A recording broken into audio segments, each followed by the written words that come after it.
الحمد لله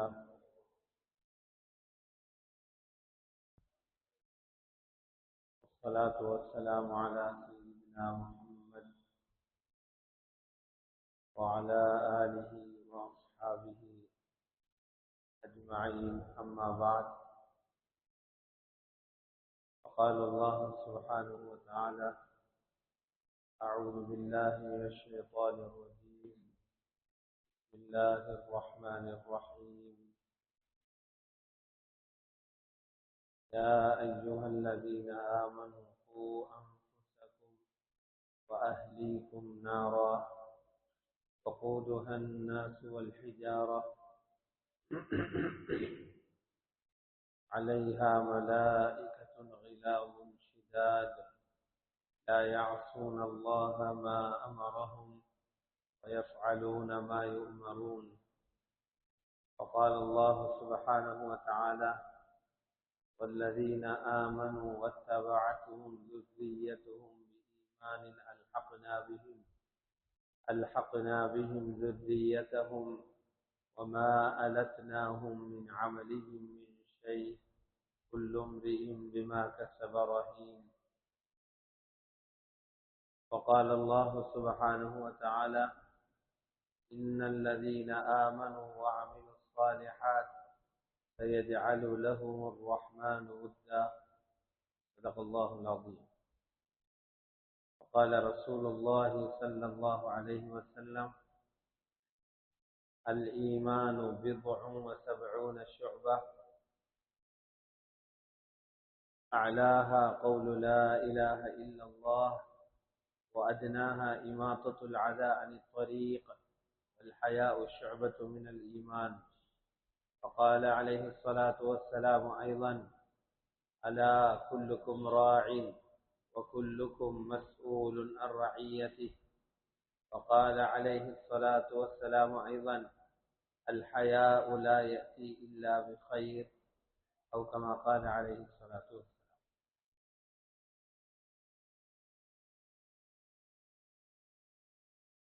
கண்ணியத்துக்குரிய அல்லாஹ்வுடைய நல்லடியார்களே,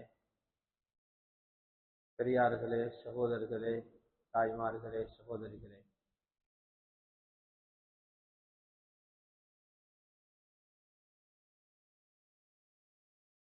பல்வேறு பொறுப்புகளை சுமந்தவர்களாக அல்லது நிறைவேற்ற கடமைப்பட்டவர்களாக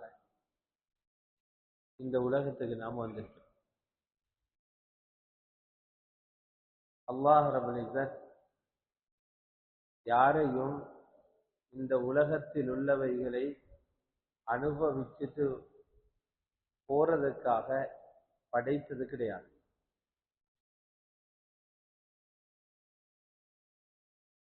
எப்படி மிருகங்கள் இந்த பூமியில கண்டது எல்லாம் சாப்பிட்டு கொண்டு குடிச்சு கொண்டிருக்கிறோம், குடும்பம் நடத்திட்டு அதோட மரண நேரம் வரும்போது இறந்து போகுதோ, இது போல வாழ்றதுக்கு அல்லாஹ் யாரையும் படைச்சது.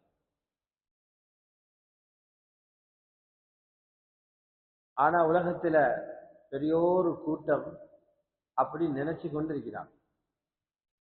எங்களுக்கு ஒரு பொறுப்பும் இல்லை, மற்றவங்க தான் பொறுப்புகளை பார்க்கணும், எங்கட வேலை சின்னதுதான், நாங்க உலகத்தை அனுபவிக்கிறது, உலகத்துல இன்பமாக இருக்கிறது தான் எங்கட வேலை என்று நினைச்சு கொண்டிருக்கிறான்.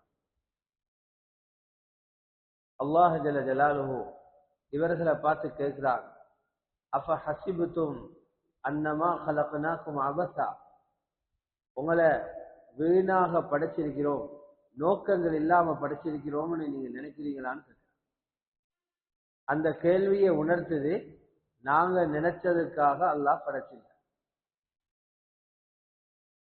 மேலும் அவன் கேட்கிறான்: நாங்க உங்களை சும்மா விடுவோம், நீங்க எங்கட முன்னால கொண்டு வந்து மீட்டப்பட்டு நிறுத்தப்பட மாட்டீங்கன்னு நினைக்கிறீங்களா?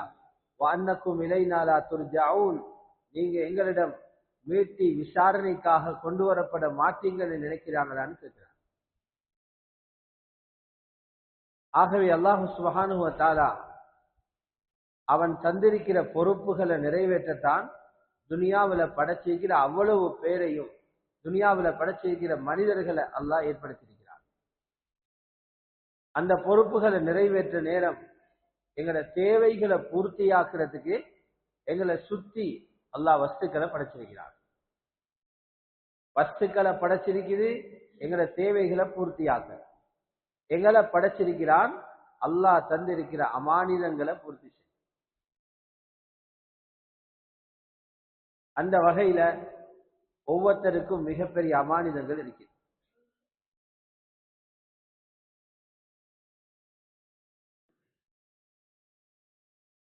ஆக பெரிய அமானிதங்கள் குர்ஆன்லயும் ஹதீஸ்லயும் அல்லாஹ்வினால அவனுடைய தூதரினால மிக தெளிவாக சொல்லி தரப்பட்டும் இருக்கிறது. ஆகவேதான் இந்த பொறுப்புகளை உணர்த்துறதுக்காக மேலான நபி ஸல்லல்லாஹு அலைஹி வஸல்லம் சில இடங்கள்ல தெளிவாக பேசியிருக்கிறார். சஹீஹுல் புகாரியில வரக்கூடிய ஒரு செய்திதான் மேலான ரசூலுல்லாஹ் சொன்னாங்க, அலா குல்லுக்கும் ராயின், அறிஞ்சுக்கோங்க நீங்க ஒவ்வொருத்தரும் பொறுப்புதாரிகள் சொன்னாங்க. இது சஹீஹுல் புகாரியில் இடம்பெறுது. அலான்ற வார்த்தையை பாவிக்கிறது எதுக்குன்னா அங்கிட்டும் இங்கிட்டும் பார்த்து கொண்டிருக்கவான்.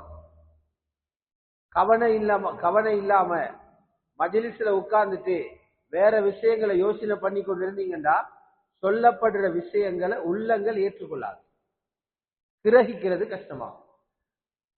இதுக்கு சொல்லுவாங்க ஹர்ஃபு தன்பீஹ் என்று சொல்லுவாங்க. உங்களை உணர்த்துறோம், முக்கியமான விஷயங்களை சொல்ல போறோம், கவனமா கேளுங்க என்றார். சொல்லிட்டு ஸல்லல்லாஹு அலைஹி வஸல்லம் சொன்னாங்க, நீங்க ஒவ்வொருத்தருமே பொறுப்புதாரிகள் என்றார். நீங்க ஒவ்வொருத்தருமே நிர்வாகிகள் என்று சொன்னாங்க.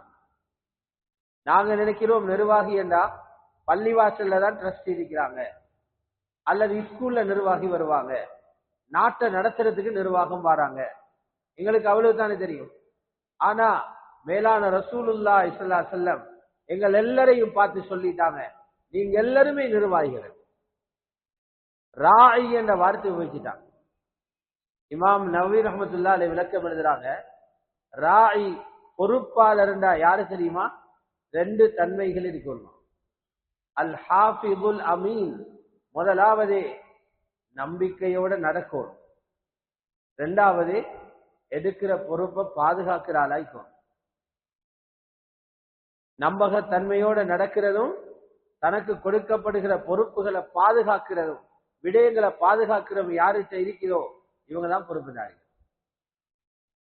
சொல்லிட்டு ஸல்லல்லாஹு அலைஹி வஸல்லம் சொன்னாங்க, இது சின்ன சாதாரண பொறுப்புன்னு நினைக்காதீங்க, உலகத்துல ஆக முக்கியமான பொறுப்பை பத்தி சொல்றேன்.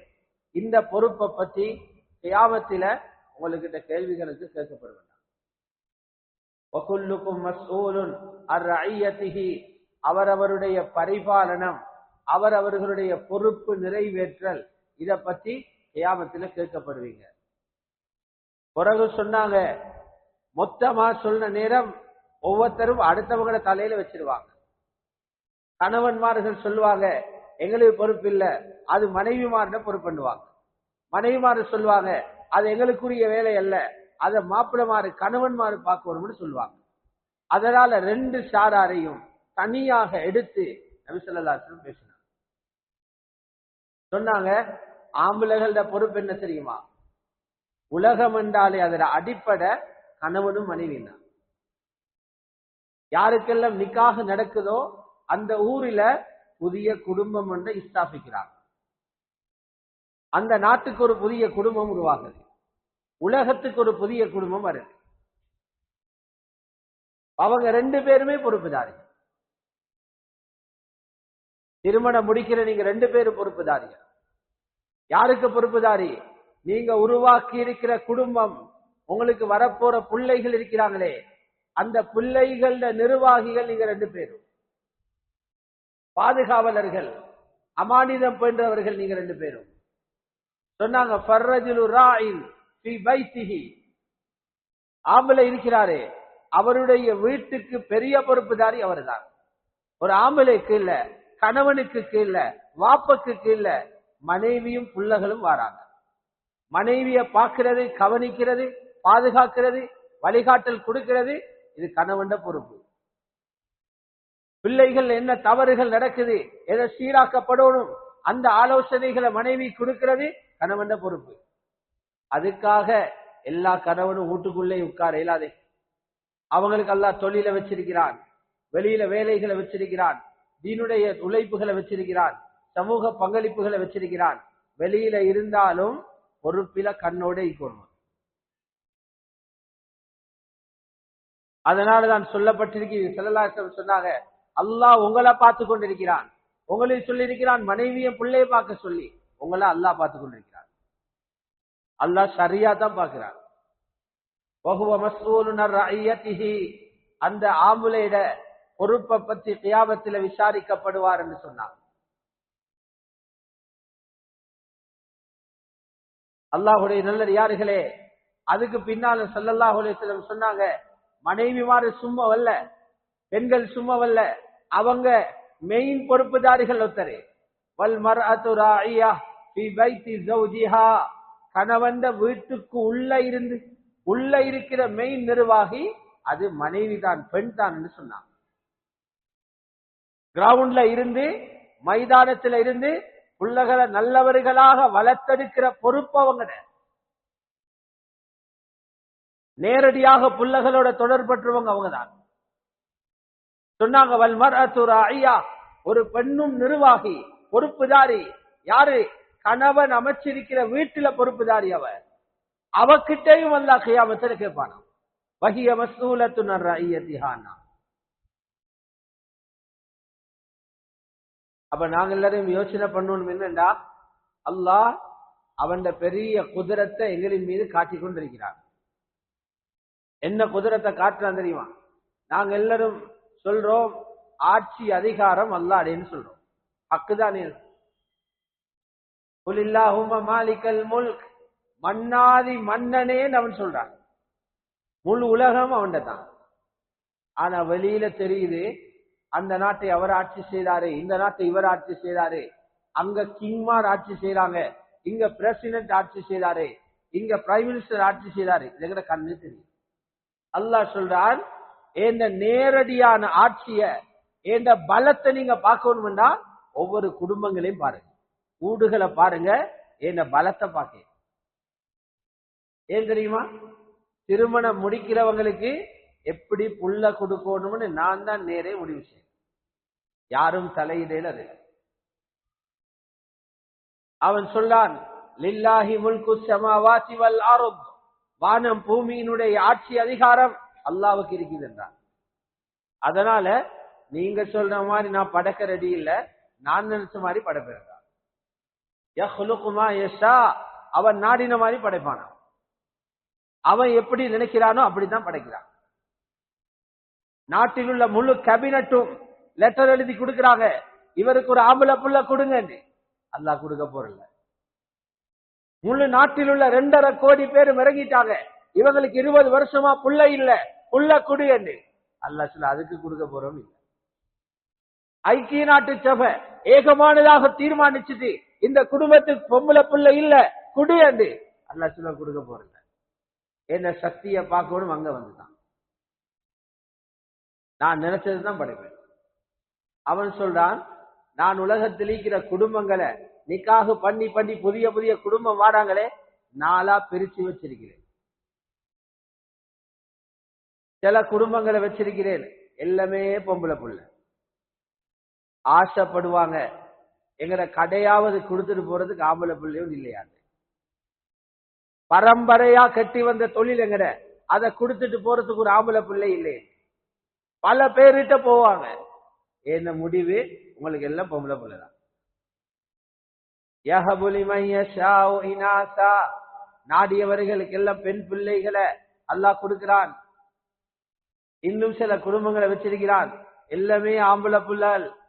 அந்த உமா பாப்பா நினைப்பாங்க, 7ஆம் போற காலத்துல ஒரு டீயச்சரி ஊற்றி கொடுக்கறதுக்கு மகள் ஒன்று வரமாட்டாவா, 7ஆத காலத்தில் எல்லாம் ஆம்பளை புள்ளட்டு சொல்ல இயலாதே என்று ஆசைப்படுவாங்க. இல்ல, உங்களுக்கு எல்லாம் ஆம்பளை புள்ளதான்.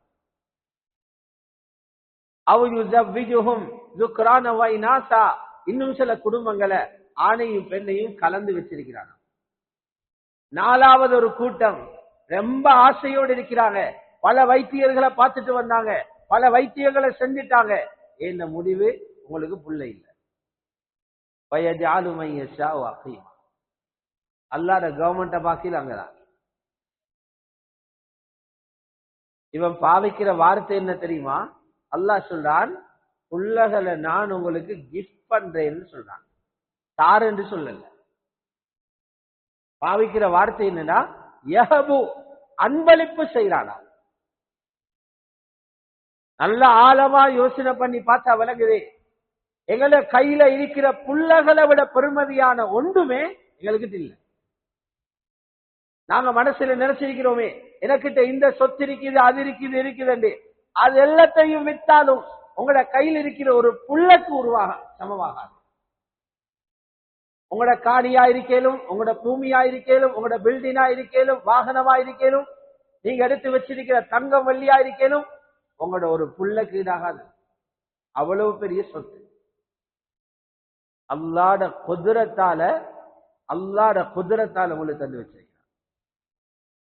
சும்மா பாருங்களே, எங்கட கையில் இருக்கிற புள்ளகள உறுப்புகள் எவ்வளவு பொறுமை. இன்னைக்கு எத்தனையோ பேருக்கு கிட்னி வியாதி இருக்குது. கிட்னி வியாதி வந்தவங்க படுற பாடு அல்லாஹ் தான் பாதுகாக்கும். எவ்வளவு கஷ்டப்படுறாங்க. அதை மாத்திரத்துக்கு டிரான்ஸ்பர் பண்றா எவ்வளவு பெரிய சிரமப்படணும். செக்அப் பண்ணி அதுல சில விஷயங்களை இந்தியாவுக்கு அனுப்பி அங்கிருந்து ரிப்போர்ட்டை எடுத்து அதுக்கு பின்னால் 6-7 மணித்தியாரம் அதை எடுத்து வேறொரு மனிதன் உடம்பில் இருக்கிற கிட்னியை கலட்டி இவர்ல பொறுத்துறாங்க. எவ்வளவு செலவு போகுது? 60-70 லட்சம் போகுது.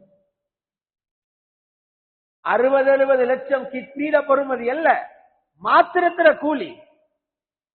உலகத்துல கிட்னிய படைக்கிறது கம்பெனி வரல. எந்த பார்மசியில போய் கிட்னி வாங்க இயலாது, எந்த நாட்டிலிருந்தும் கிட்னி இறக்க இயலாது.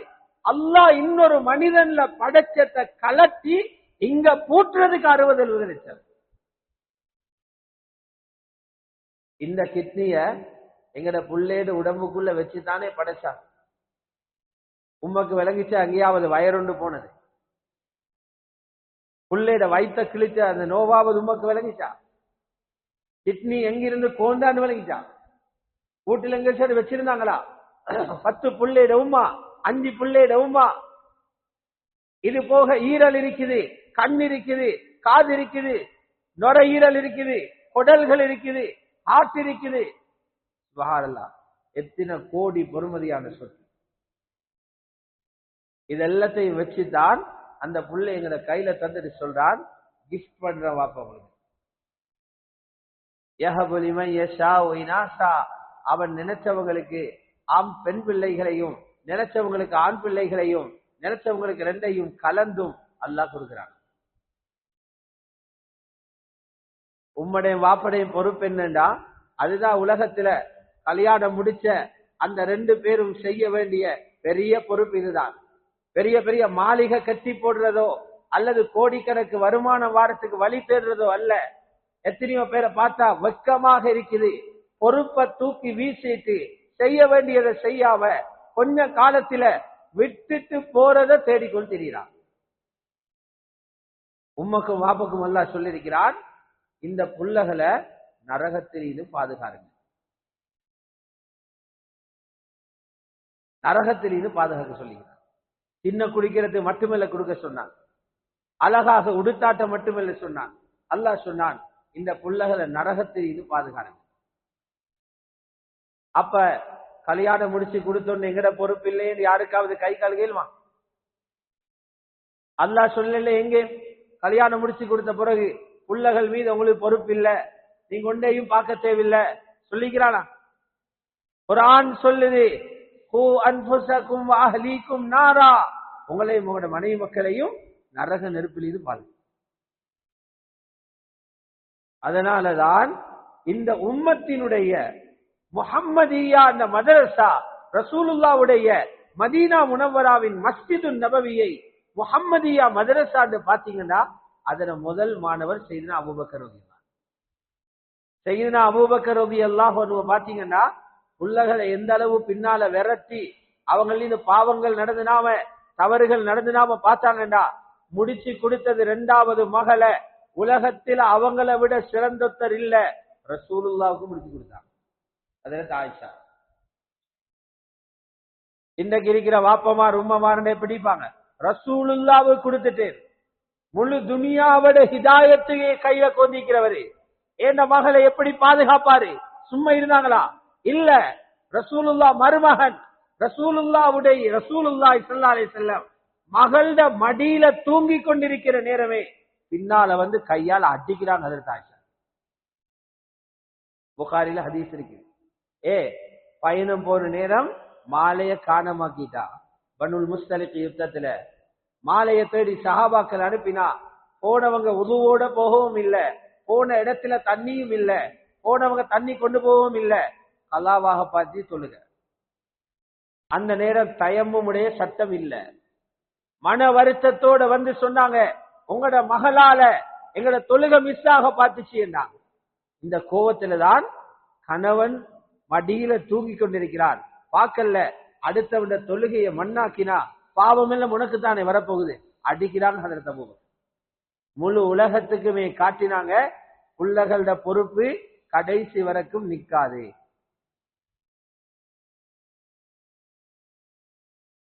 லேசான பொறுப்பு இல்லை.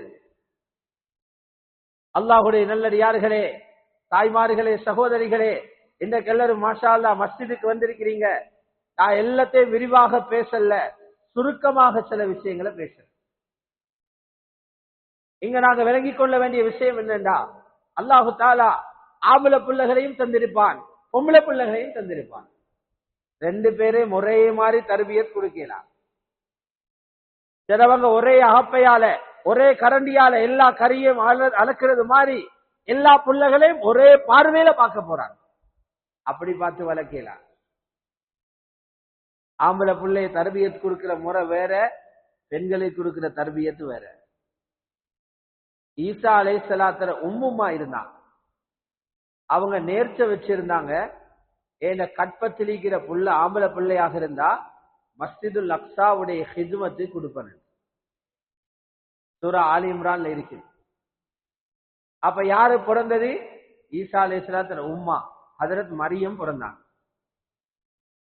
இவன் சொல்றா புள்ள கிடைச்சதுக்கு முன்னால, யா அல்லாஹ் பொம்பளை பிள்ளையோட பெத்தெடுத்திக்கிறேன். ரப்பு தெரியும் பெத்தது தெரியும், அவன் தானே பொம்பளை பிள்ளைய கொடுத்தான். ஆனால் உலகம் இன்றைக்கு சொல்லுது எல்லா விஷயத்திலையும் ஆணும் பெண்ணும் சமம் என்று. அன்றைக்கு ஈசா அலைஹிஸ்ஸலாத்து உம்மா சொல்லிட்டாங்க, வலைஸ ஸக்கரு கல் உன்ஸா, ஆம்பளை புள்ள பொம்பளை புள்ள மாதிரி அல்ல, டிஃபரண்ட் சொல்லிட்டாங்க. ஆம்பளை பிள்ளைகளோட ஆசைகள் வேற, பொம்பளைகளோட ஆசைகள் வேற.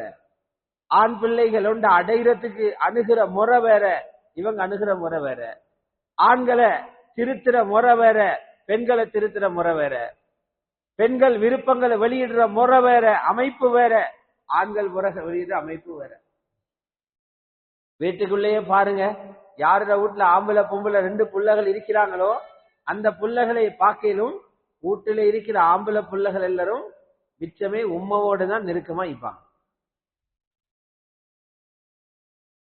கொஞ்சம் வயசு போக போக சில நேரம் வந்தா உம்மா மட்டும் பார்த்துட்டு போய்த்திருவாங்க. ஏதோ ஒரு அவசரத்தை வந்தா உம்மாவோடு தான் அவங்களுக்கு தொடர்பு கூட. அதே நேரம் வீட்டுல இருக்கிற பொம்பளை பிள்ளைகளை பாத்தீங்கன்னா வாப்பாவோட இறக்கம் கூட. அவங்க எங்கட பிள்ளைகள் அதிலே ஆம்பளை பிள்ளைகள் உம்மாவோட முகப்பத் ஆகிறாங்க, பொம்பளை பிள்ளைகள் வாப்பாவோட முகப்பத் ஆகிறாங்க. அல்லாஹ் அப்படித்தான் மாத்தி அடிச்சிருக்கிற வயர. அவங்களோட பாதுகாப்பு, அவங்களோட தர்பியா அதுல இருக்குது. ஆம்பளை பிள்ளைகளை படைச்சவன் ரப்பு, பெண்களை படைச்சவன் ரப்பு. அவங்களை எங்களுக்கு பிள்ளையாக்கினவன் அந்த ரப்பு, அவங்களுக்கு எங்களை பெற்றோராக்கினவன் அந்த ரப்பு. அந்த ரப்பு தான் சொல்றான், பொம்பளை பிள்ளைகளை நிக்காக முடிச்சு கொடுக்கிற நேரம் வலி வரணும். கட்டாயம் வலி வரணுமா இல்லையா? வலியும் இருந்துதான் நிக்காக செல்லுபடியாகும். வலியாக யாரு வரையிலும்? வாப்பட குடும்பத்தை தான் வரையிலும். உம்மட குடும்பத்தில் இருக்கிற யாரும் ஒரு பிள்ளைய முடிச்சு கொடுக்கிறதுக்கு வழியாக வரையலாது. வாப்பா வரணும், அப்பா வரையிலும் வாப்பட வாப்பா. அப்படி இல்ல நான தம்பி மாறு வாரத்து கேளும். அப்படி இல்ல சாட்ச மாறு வரணும், சாட்சட புள்ளகள் வரணும். அது இல்லைன்னா காலி தான் வரும். ஒரு தாய் மாமா சொல்றாரு, நான் தான் இந்த பிள்ளைய சின்னத்திலிருந்து வளர்த்தேன், ஊடு கட்டி கொடுத்தது நான் தான், மாப்பிள்ளை தேடினதும் நான் தான், கல்யாணம் செய்யறதும் நான் தான், நான் இந்த பிள்ளைய வழியாக நின்று முடிச்சு கொடுக்கிறேன்டா சரியா சொல்லுது உங்களுக்கு இல்ல. நீங்க உம்மட பக்கத்தால வாரீங்க, வழி பொறுப்புதாரி வாப்பட புறத்தால வரும். ஒரு பொம்பளை பிள்ளைக்கு நாணம் ஒண்டிக்கிறாரு. எப்படி நானா? தாய் வழி சகோதரன் அவன் பிள்ளையிலையும் இந்த நானடையும் உம்மா உண்டு, வாப்ப வேற. உம்மா 2 கல்யாணம் பண்ணி முந்தின மாப்பிள்ளையால இந்த நாண பிறந்திருக்கிறாரே, பிறகு பண்ண கல்யாணத்தால் இந்த பொம்பளை பிறந்திருக்கிறார். சரியா சொல்லுது, அந்த நானுக்கும் வழியாக வரையலாம். தாய் வழி சகோதரன். அல்லாஹ் எப்படி தர்பியத்தை வச்சிருக்கிறான்னு பாருங்க. ஹாஃபிஸ் இப்னுல் கையிம் ரஹ்மத்துல்லாஹி எழுதுறாங்க, அல்லாஹ் எவ்வளவு பெரிய நுணுக்கசாலி என்றா, எத்தனையோ பெண் பிள்ளைகள் நாசமா போனதுக்கு காரணம் அவங்களோட மானத்தை பறி கொடுத்து குடும்பத்தை கேவலப்படுத்தி குடும்ப வாழ்க்கையை ஒரு நிமிஷத்துல மண்ணாக்கிறதுக்கு காரணம் என்னன்னு தோண்டி பார்த்தா, உம்மமாறு இறக்கம் என்ற பெயர்ல செஞ்ச சில உதவிகள் எத்தனையோ புள்ளைகளை வழிகெடுத்தினார். அதனால தர்பியத் என்றது ஆக முக்கியமான ஒரு பகுதி. இப்ப நாங்க எல்லாரும் புள்ளைகளை எப்படி வளர்க்கிறோம்?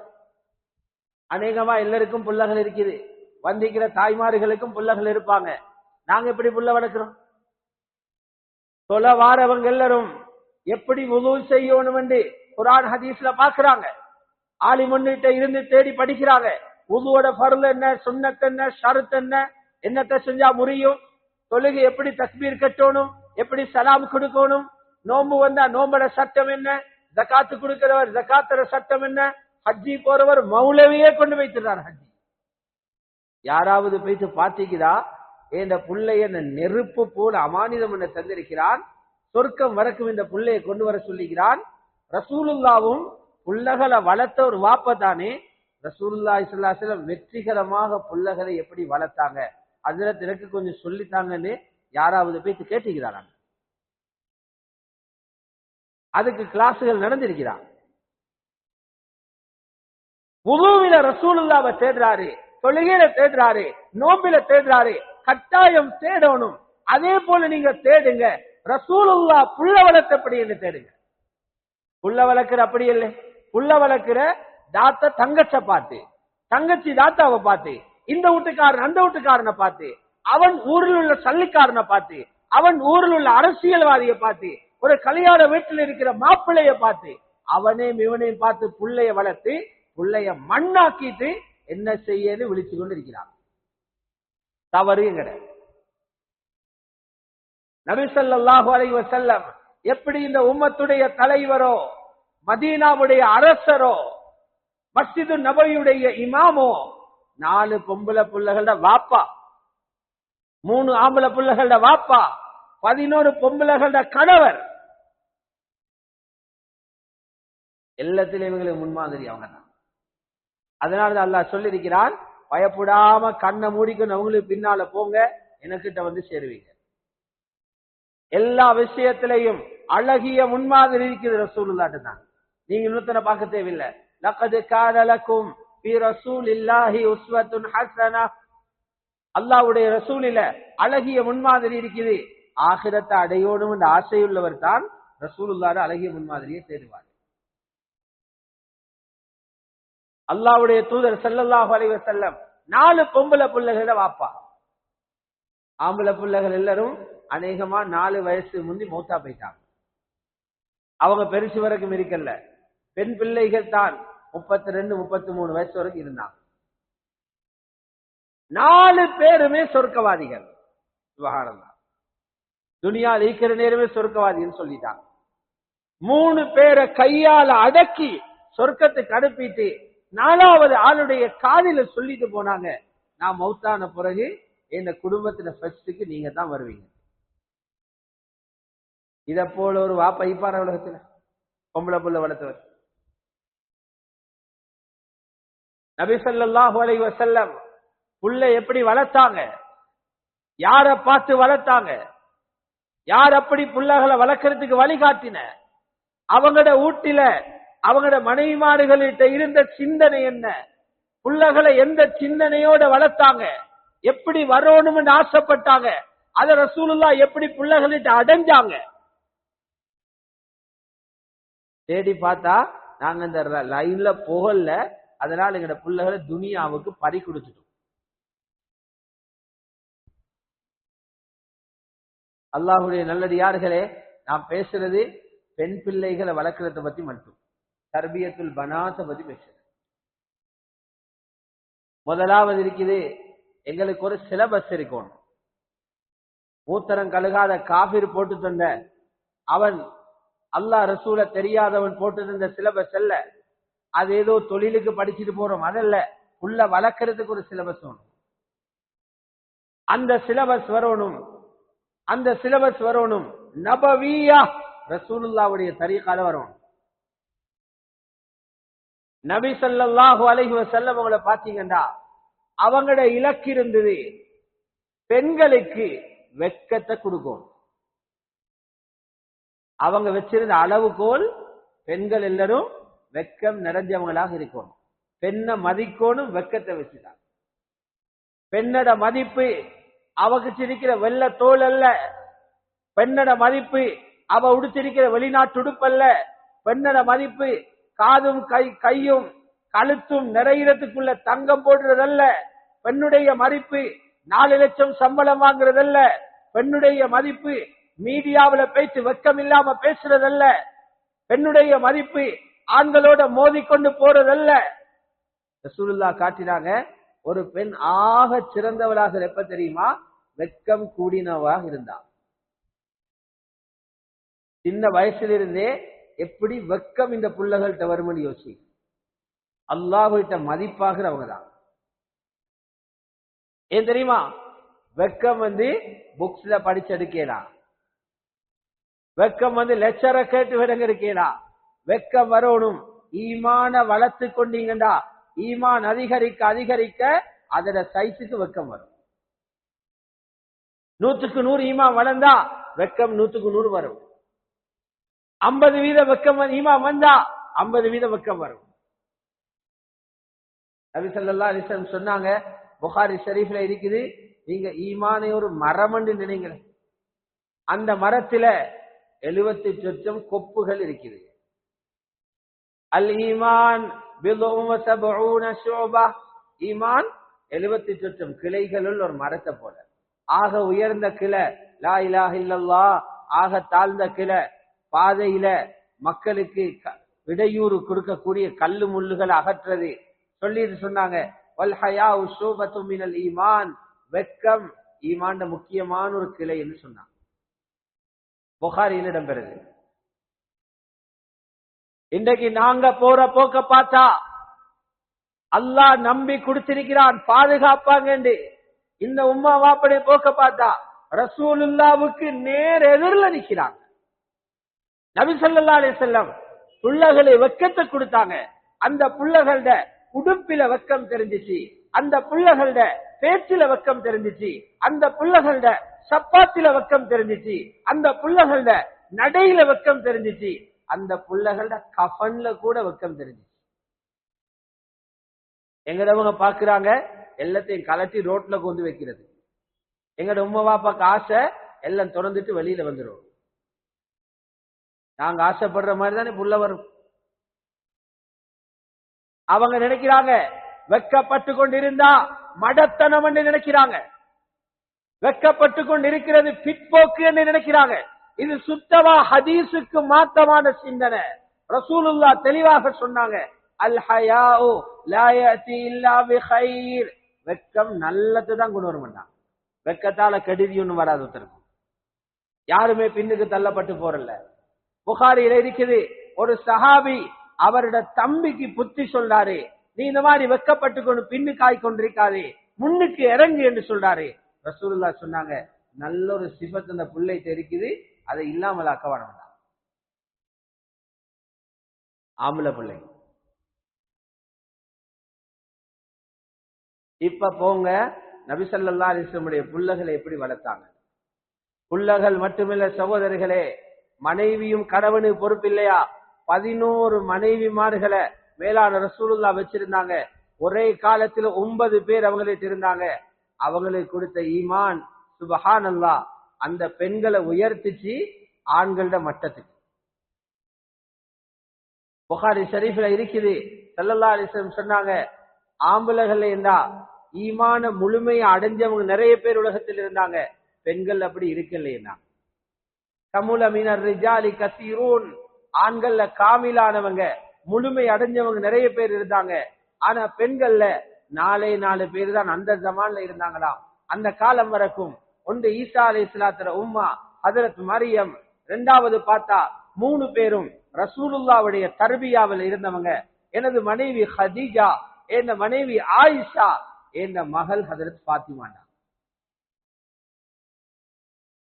ஈமான்ல காமிலான நிலை அடைஞ்சிட்டாங்க.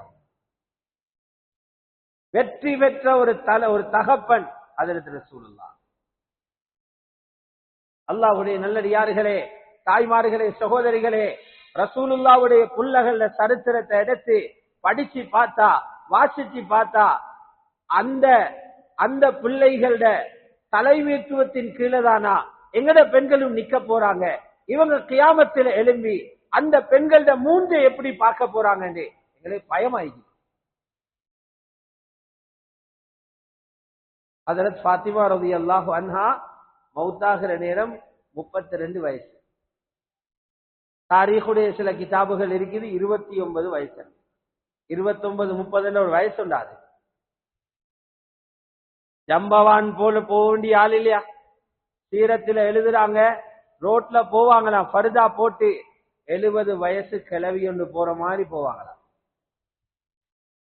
கால் கையில முடம் வந்ததுக்கல்ல, உடம்பில பலம் இல்லாமல் அல்ல, நான் ஒரு வீராங்கனை போல நடந்தா எத்தனையோ ஆண்கள பார்வை என் நடையில வந்துடும், பார்வையில பார்த்துருவாங்க, வித்தியாசமான சிந்தனைகள் பேய்த்திரும். என்ற நட பல ஆண்களை பாவத்தில போட்டுடும். சுவர்க்கத்து தலைவி நடக்கிறா, 28, 29 வயசு பொம்புல 70 வயசு கிளவிய போல நடக்கிறா. நடையில தெரிஞ்சிச்சு வெக்கம், நடையில தெரிஞ்சிச்சு. இன்னைக்கு நாங்க என்ன விரும்புவோம்? 60 வயசு கிளவியும் என்னவா ஆடி ஆடி போறீங்க, 15 வயசு புள்ள மாதிரி போங்களேன்னு எங்கட மாப்பிள்ளமா அனுப்பிடுவாங்க. வெக்கம் எங்க பேசிக்கணும் பாருங்க. இன்னைக்கு எங்களுக்கு சந்தோஷம், எங்கட வயது வந்த பிள்ளைகள் மக்களிட முன்னால் அதுக்கு forward பேர் வச்சுக்கிறாங்க. forward எல்லாத்துக்கும் முன்னுக்காகணுமா? முன்னுக்காக்குங்க ஆம்பளைகளை, பெண்களை போட்டு forward சொல்லி சீரழிக்க வானம், மானத்தை கப்பல்ல பறக்க விட்டுற வானம், கேவலப்படுத்தவாத அவங்களை நாங்க விரும்புறோம். அவங்களும் ஆம்பளைகளை போல சோசியலா சுதந்திரமா நிக்கணும். புகாரி ஷரீஃப்ல இருக்குது, கணவர் ஹஜ்ரத் அலி ரலியல்லாஹு அன்ஹு சொல்றாங்க, நீங்க வீட்டு வேலை எல்லாத்த தனிய செஞ்சு கையில எல்லாம் பழுது வந்திருக்குது, உங்களோட வாப்ப கிட்ட அடிமைகள் வந்திருக்கிறாங்க, வைத்து உதவி ஒன்று கேளுங்க, வாப்ப ஒரு அடிமையை தந்தா உங்களோட வேலை பழுக்கள் குறையும் என்று கணவர் அனுப்பி வைக்கிறாங்க ஃபாத்திமா நாயகி. அவ போறா வாப்பாவை பார்க்க, போனா ரசூலுல்லாஹி ஸல்லல்லாஹு அலைஹி வஸல்லம் வேற சஹாபாக்களோட கதைச்சு கொண்டிருக்கிறாங்க. அதுக்குள்ள இடையில போயிட்டு டடாண்டா பேசினாங்க. ஆம்பளோட பேசிக்கொண்டிருக்கிற நேரம் பாத்திமானா இடையில போது கதைச்சாங்களா, தூரத்துல கண்டு திரும்பி வந்துட்டாங்க. ஹஜ்ரத் அலி சொல்றாங்க, ராவு நாங்க தூங்கவும் பேசிட்டோம், கதவை தட்டி கொண்டு ரசூலுல்லாஹ் வந்தாங்க, மகள் வந்தது போல தெரிஞ்சிச்சு, ஏன் வந்தீங்கன்னு கேட்டு வந்தாங்க. ரசூலுல்லாஹ் வளர்த்த புள்ளகள் அது, நிக்காஹ் முடிச்சு பேர புள்ளகளும் கண்ட பிறகுள்ள பெண்கள் அது எப்படி வெக்கத்தோடு இருந்திருக்கிறாங்க. ஆச்சரியப்படுவாங்க. எங்கட பெண்கள் சரித்திரத்தை எடுத்து படிச்சா, நாங்க ஓதுற குர்ஆன ஓதி விளங்கினவங்களா இவங்க, நாங்க எங்கட ரசூலுல்லான்னு சொல்றோமே, அந்த ரசூலுல்லாவுடைய கண்காணிப்புல வளர்ந்த பெண்களா இவங்க, நாங்க எங்கேயோ போய் திரிக்கிறோமே என்று யோசிப்பாங்க. அப்படி வாழ்ந்து காட்டுகிறாங்க. ரசூலுல்லாஹ் மௌத்துக்கு பிறகு கொஞ்ச நாளையில ஹஜரத் ஃபாத்திமாக்கு நோய் வந்துச்சு. இமாம் ஸஹபி ரஹ்மத்துல்லாஹி அலைஹி உலகத்தில் எழுதப்பட்ட சரித்திர நூல்களில மிக நல்ல சரித்திரங்களை பதிவு செஞ்ச ஒரு கிதாப் சியர் அலாமின் நுபலா. இது 2ஆம் பாகம் 172ஆம் பக்கத்தில மிக அற்புதமான ஒரு சம்பவத்தை எழுதியிருக்கிறார். பாத்திமா நாயகிய பாக்குறதுக்கு அஸ்மா பின்த் உமைஸ் என்ற சஹாபி பெண்மணி வாரா. அவ யாரு தெரியுமா? அவங்களோட கணவர் ஹஜரத் அலிட நானா ஜாஃபர் இப்னு அபி தாலிப் ரலியல்லாஹு அன்ஹுவோட மனைவி. நீண்ட நாளை பிறகு நோய் விசாரிக்க வந்திருக்கிறார். 2 பேரும் கதைச்சு கொண்டிருக்கிறாங்க. பாத்திமா நாயகி சொல்றாங்க, அஸ்மா, எனக்கு மௌத்தான பிறகு நடக்கிற ஒரு நிகழ்ச்சியை நான் இடக்கிற சிந்திப்பேன், எனக்கு வெக்கமா இருக்குது அப்பாண்டா. இவ கேட்டா, வெக்கப்படணும் ஹயாத்தோடு இருக்கிற நேரமே, மௌத்து போற என்னப்பா வெக்கம் இருக்குதுன்னு கேட்டாங்க. அவ சொல்றா, பாருங்க, நாங்க மௌத்தானா இங்க என்ன செய்வாங்க, குளிப்பாட்டி கஃன் செஞ்சு அதை ஒரு கட்டில, மையத்து கட்டில வச்சிருவாங்க. எங்கட நாட்டிலேயே நாங்க சந்தூக்குல வச்சு உடவை போட்டு இல்லையா தூக்கிட்டு போறோம், உள்ளுக்கிற மையத்து தெரியாது. சவுதி போனவங்க பார்த்திருப்பீங்க, ஹரத்திலே எல்லாம் அப்படி சந்தூக் மாதிரி எல்லாம் வைக்க மாட்டாங்க. ஒரு கட்டில வச்சு மூடினா அந்த மையத்து கொளுத்ததா கட்டையா நெட்டையா எல்லாம் பார்த்துக்கொள்ளேன்னு கஃன் மேலாங்க. இதுக்கு மேல வச்சிருவாங்க கபரு கொண்டு போற வரைக்கும். இவ்வளவு நாளும் எங்கட உடலை மறைச்சி வாழ்ந்தோம். இந்த ரூஹு பிரிஞ்சத்திலிருந்து கபரு போற வரையில எத்தனை அந்நிய ஆண்கள பார்வை கஃனுக்கு மேலால் எங்கட உடல் மீது பட போகுது. எனக்கு நினைச்சாலே வெக்கமாய்க்கிறது. அஸ்மா பின்த் உமைஸ் சொல்றா, நான் ஆரம்ப காலத்துல ஹபஷாவுக்கு ஹிஜ்ரத் வைத்திருந்தேன். அங்க இருந்தா இந்த மாதிரி அல்ல, சந்தூக்குல வச்சுதான் ஜனாஸா அடக்குவாங்க. அவன் செஞ்சு காட்டினான், புடவையால செஞ்சு காட்டினான். ஹஜ்ரத் ஃபாத்திமா சொன்னாங்க, அஸ்மா, எனக்கு நீங்க ஒரு வாக்கொண்டு தரணும். உங்களுக்கு முந்தி நான் மௌத்தா போனா இந்த மாதிரி சந்தூக்கொண்டில அழகாக மறைச்சி என் ஜனாசாவை கொண்டு போறதுக்கு நீங்க ஏற்பாடு செய்யணும், அந்த பொறுப்பை நீங்க எடுக்கணும். ஹஜ்ரத் அஸ்மா ரலியல்லாஹு அன்ஹா ஏற்றுக்கொண்டா. சந்தோஷத்துல ஹஜ்ரத் ஃபாத்திமா துஆ செஞ்சாங்களாம், சதரகில்லாஹு கமா சதர்தினி, அன்னி ஆண்கள பார்வையிலிருந்து என்ன நீங்க மறக்கிறதுக்கு உதவி செஞ்சது போல அல்லாஹ் உங்களோட குறைகளை மறக்கட்டும்னு துஆ கேட்டாங்க. ஹாஃபிஸ் ஸஹபி ரஹ்மத்துல்லாஹி அலைஹி இந்த சம்பவத்தை எழுதி முடிச்சிட்டு அடிக்குறிப்பில் எழுதுறாங்க, மதீனாவுடைய ஜனாஸா அடக்கும் வளமை அந்த ஹிஸ்டரி மாத்தப்பட்டுச்சு ரசூலுல்லாஹ்ட மகளோட ஜனாஸா அடக்கிற நேரம். சரித்திரத்தை பிரட்டி போட்டா, மேடையில ஏறியல்ல, பர்தாவுக்குள்ள மறைஞ்சி சொல்றாங்க, மதீனால முதல்ல முழுமையாக ஒரு ஜனாஸா சந்தூக்குமாரி ஒன்றில வச்சு கொண்டு போகப்பட்டது ஹஜ்ரத் ஃபாத்திமாட ஜனாஸா. யாரு? ரசூலுல்லாஹ்வுடைய மகள்ட. யாரு? சுவர்க்கத்தில் இருக்கிற பெண்கள்ல தலைவிட ஜனாஸா.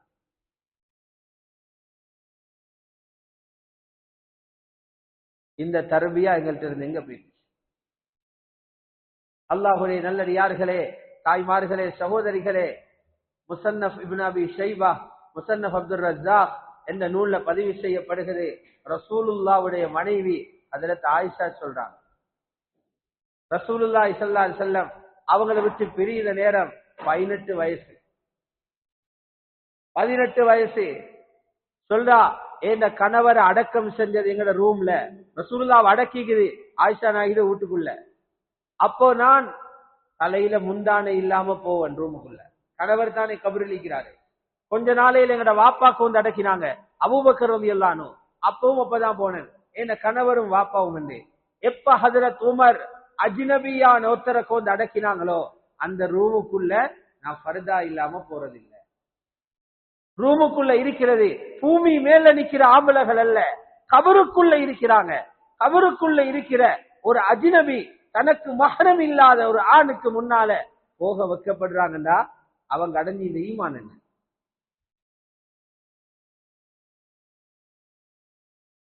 அதனால ஒவ்வொரு வீட்டிலே உள்ள சிலபஸ் இருக்குது, அல்லது எங்கட வீட்டுக்கு ஒரு கருப்பொருள் இருக்கணும். எங்கட புள்ளைகளை வளர்க்கணும். பொம்பளை புள்ளைகளை வெக்கத்தோட வளர்க்கணும். வெக்கம் வாரத்துக்கு செய்ய வேண்டிய வேலை. ஈமான் எதால எல்லாம் வளருமோ அந்த வழிகளை, அந்த மருந்துகளை நாங்க கையாளும். ஈமான் வாரத்துக்குள்ள வழிகளை செய்யும். அல்லாஹுடைய நல்லடியார்களே, பெரியார்களே, சகோதரிகளே, தாய்மார்களே, சகோதரிகளே, இதனால நபி ஸல்லல்லாஹு அலைஹி வஸல்லம் அவங்களை பாத்தீங்கன்னா இந்த விஷயங்களை புள்ளகள்கிட்ட கொண்டு வரதுக்காக ரொம்ப இரக்கமா நடந்து கொண்டாங்க. புள்ளகள ஒழுக்கங்களை தடி பொல்லால அடிச்சு செய்யலா, முஹப்பத்தால சாதிச்சாங்க. நாங்க யாருமே எங்கட புள்ளகளோடு அப்படி நடந்திக்க மாட்டோம். ரசூலுல்லாஹ் நடந்து கொண்ட மாதிரி. ஒரு சரித்திரத்தை மட்டும் பாருங்க. ஹஜ்ரத் ஆயிஷா ரலியல்லாஹு அன்ஹா சொல்றாங்க, இந்த ரூம்ல நபி ஸல்லல்லாஹு அலைஹி வஸல்லம் இருந்தாங்க. பாத்திமா நாயகி ரசூலுல்லாஹ் பார்க்க வராங்க. பாத்திமா நாயகிய கண்டதுதான் தாமதம். ரசூலுல்லாஹ் ஒளிமி நின்றுட்டாங்களாம். திருமதியில் இருக்குது, காம ஃபரஹப பிஹா, ஒளிமி நின்று மர்ஹபன் பிப்னதி, வாங்க மகளேன்னு கூப்பிட்டாங்க. 500 கட்ட கங்களீது வரல, அடுத்த ஷோர்ல ஊடி இருக்குது. மகள் பார்க்க வந்திருக்கிறாங்க. பாப்பா கட்டில் இருந்து எழும்பி வாங்க மகளேன்னு கூப்பிட்டா இந்த மகள் சொல்றதை கேட்காம போவா. எவ்வளவு இறக்கப்பட்டி. பயணங்கள் போற நேரமும் கடைசியாக அந்த மகளை சந்திச்சுட்டு போவாங்க. பயணம் போயிட்டு வந்தா மஸ்ஜிதுல தொழுதுட்டு முக்கியஸ்தர்களை சந்திச்சுட்டு மனைவிமார்கள வீட்டுக்கு போக முதல்ல மகளை தான் போய் சந்திப்பாங்க. இப்படி இறுக்கமான தொடர்பு வச்சிருந்தாங்க. இதனால வாப்பக்கு இருக்கிற நல்ல தன்மைகள், வாப்ப விரும்பக்கூடிய அழகான பண்பாடுகள் பிள்ளைத வாழ்க்கையில வந்துருச்சு. இதை கொடுக்கத்தான் எங்களை பொறுப்புதாரியாக்கி இருக்கிறது. சின்ன போடுறதுக்கு மட்டுமல்ல, ரப்பு ரிஸ்க பொறுப்படுத்திருக்கிறார். சாப்பாடு கொடுக்கிறதும் எங்கட பொறுப்பு தான். ஒழுக்கமான உடைகளை கொடுக்கிறதும் எங்கட பொறுப்பு தான். இந்த விஷயங்களை நாங்க எங்கட வீடுகள்ல செய்யலை என்றா வீட்டுக்குள் இருந்து வரக்கூடிய நெருப்பு இருக்குதே எங்கட பிசினஸ் அடிச்சுக்கொண்டு போயிட்டு. எப்ப வாப்பமாறு மனைவியிட புள்ளகள ஒழுக்க விஷயத்துல கவனம் செலுத்தலையோ, ஈமான சரி பண்றதில, அல்லாஹ்வோட நம்பிக்கை உண்டாக்குறதுல, உள்ளதை கொண்டு போதுமாக்குங்க தன்மையை உண்டாக்கலையோ, அந்த வீட்டிலிருந்து வரக்கூடிய சத்தங்கள், அங்கிருந்து பார்க்கக்கூடிய பார்வைகள் உங்களோட கடையில் அடிக்கும். ஹசனுல் பஸ்ரி ரஹ்மத்துல்லாஹி அலைஹி சொல்றாங்க, நான் மக்காவில் ஹஜ்ஜி போய்த்திருந்த நேரம் ஒரு புடவை வாங்க போனேன். புடவை கிடைக்கும். ஒரு வியாபாரி இருந்தாரு. அந்த வியாபாரிய பார்த்தா அளவுக்கு மிச்சம் புடவைகள பெருமதியை பேசுறாரு. சத்தியம் பண்றாரு, இது இப்படி என்றாரு. எப்படியாவது இந்த தலையில கட்ட பாக்குறாரு. நான் அவர்கிட்ட எடுக்கல, எனக்கு படல் அவருடைய பேச்சு. பேச்சு வேற ஒரு கடையில வாங்கிட்டு போயிட்டு கிட்டத்தட்ட 20 வருஷத்துக்கு பிறகு திருப்ப ஹஜ்ஜி போனேன். போனா அதே ஆண்ட கடைக்கு திருப்பவும் போன எனக்கு சம்பவம் யாது வந்துச்சு. அங்க போனா 20 வருஷத்துக்கு முந்தி இந்த மாதிரி இல்ல. இப்ப நோமலா தான் பொருள்களை சாதாரணமா அறிமுகப்படுத்துறாரு, சாதாரணமா பேசுறாரு. நான் சொன்னேன், சகோதரனி அல்லாஹ் உங்களை மன்னிக்கட்டும், 20 வருஷத்துக்கு முந்தி நான் உங்களோட கடைக்கு வந்தேன். நீங்க இப்படி எல்லாம் கஷ்டப்பட்டு என்னை எப்படியாவது எடுக்க வாங்க வைக்க பாத்தீங்க. இன்னைக்கு பார்த்தா அந்த நிலைமை வித்தியாசமா இருக்கு. அவர் சொன்னாரு, நீங்க சொல்றது சரி. 20 வருஷத்துக்கு முந்தி இருந்த பொஞ்சாதி அல்ல இப்ப. அப்ப இருந்த மனைவி வேற, இப்ப இருந்த மனைவி வேற. முந்திருந்த மனைவி நான் எவ்வளவு கொண்டு போனாலும் நீ ஒன்றுமே கோந்தில்லைன்னு சொல்லுவான். கொண்டு போகாம போனா என்ன அவமதிக்கிறேன்னு சொல்லுவான். எதை கொடுத்தாலும் போதா போதா போதான்னு இருப்பான். அதனால அவட அந்த ஹவாவுடைய மனசு என்ன வியாபாரத்துல அடிச்சுது. பொய் சொல்லி சரி வியாபாரம் பண்ணுன்னு என்ன வச்சுது. இப்ப இருக்கிற மனைவி அவ மௌத்தா போயிட்டா. மௌத்தா போயிட்டதுனால இன்னொரு நிக்காக செஞ்சிருக்கிறேன். இப்ப இருக்கிற மனைவி கொஞ்சம் கொண்டு போனாலும் நிறைய கொண்டு வந்திருக்கிறேன்னு சொல்றா. நீங்க எவ்வளவு கொண்டு வந்தாலும் நாங்க திருப்தி என்றா, குறை சொல்ல மாட்டோம் என்றா. அதனால என்ன பொய் சொல்ல வைக்கதும் இல்ல, சத்திய பண்ண வைக்கதும் இல்ல, யாரை ஏமாத்தம் செய்ய வைக்கதும் இல்லை. என்னால ஹசன் பஸ்ரி ரஹ்மத்துல்லாஹி அலைஹி சொன்னாங்க, வீட்டில் இருக்கிற பெண்களுடைய தீன் ஆண்கள முஆமலாத்துல தாக்கம் செலுத்தும். அப்ப இந்த ஈமான்ல எங்களை வரும்? ஈமான் வாரத்துக்கு வழிதான். இன்னைக்கு வேற வழிகள் இல்ல. இப்படி ஒரு பயான் இருந்தா போற நடந்தா தான் இல்லையா? இன்னைக்கு தாவத்துற உழைப்பில தான் அதுக்குரிய ஏற்பாடுகளை செஞ்சிருக்கிறாங்க. வாரத்துக்கு ஒரு முறை வாராந்த தாலீம் வச்சிருக்கிறாங்க. என்னத்துக்கு? சும்மா ஹதீஸ கேட்டுட்டு போறதுக்கு அல்ல. அந்த இடத்திலிருந்து அல்லாஹ்வுடைய ரசூல்ல சத்தங்களை கேட்கிற நேரம், மலாய்க்காமார்கள் வந்து இருந்து அவங்களோட சுகுபத்தில் ஒரு அரை மணி தியாரம் இருக்கிற நேரம், சக்கீனா அந்த அமைதி இறங்குற நேரம், எங்கட உள்ளத்தில ஒரு வகையான வெளிச்சம் உண்டாகும். எப்ப வெளிச்சம் உண்டாகுமோ கெட்ட தன்மைகள், பழக்கங்கள், ஆசை, ஹவா இதெல்லாம் மனசிலிருந்து கலண்டு போய்த்து நல்லவங்களாக வர ஆரம்பிச்சு. அதனால ஒவ்வொரு நாளும் குறைஞ்சது அரை மணி தியாரம் எங்கட வீடுகள் அல்லாஹ் ரசூலை பத்தி வாசிக்கப்படணும், பேசப்படணும். வாரத்துக்கு ஒரு தடவை 1 மணித்தியாரம் 1.5 மணித்தியாரம் அல்லாஹ் ரசூலை பத்தி பேசுற அந்த இடங்கள்ல நாங்க போயிட்டு கலந்துக்கணும். ஆண்களும் உதவியாக இருக்கணும்.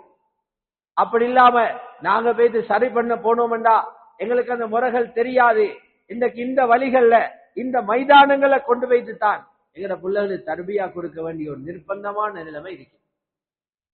எனவே அல்லாஹு சுப்ஹானஹு வ தஆலா அவன் விரும்பக்கூடிய முறையில, அவன் திருப்தி காணக்கூடிய முறையில நாளைக்கு எங்களை பிள்ளைகளை கொண்டு சந்தோஷப்பட்டு சுவர்க்கம் போறதுக்கு காரணமாக அமையக்கூடிய முறையில எங்களோட பிள்ளைகளுக்கு தர்பியா கொடுக்க எல்லாம் வல்ல அல்லாஹ் சுப்ஹானஹு வ தஆலா எங்கள் அனைவருக்கும் கிருபை செய்வானாக.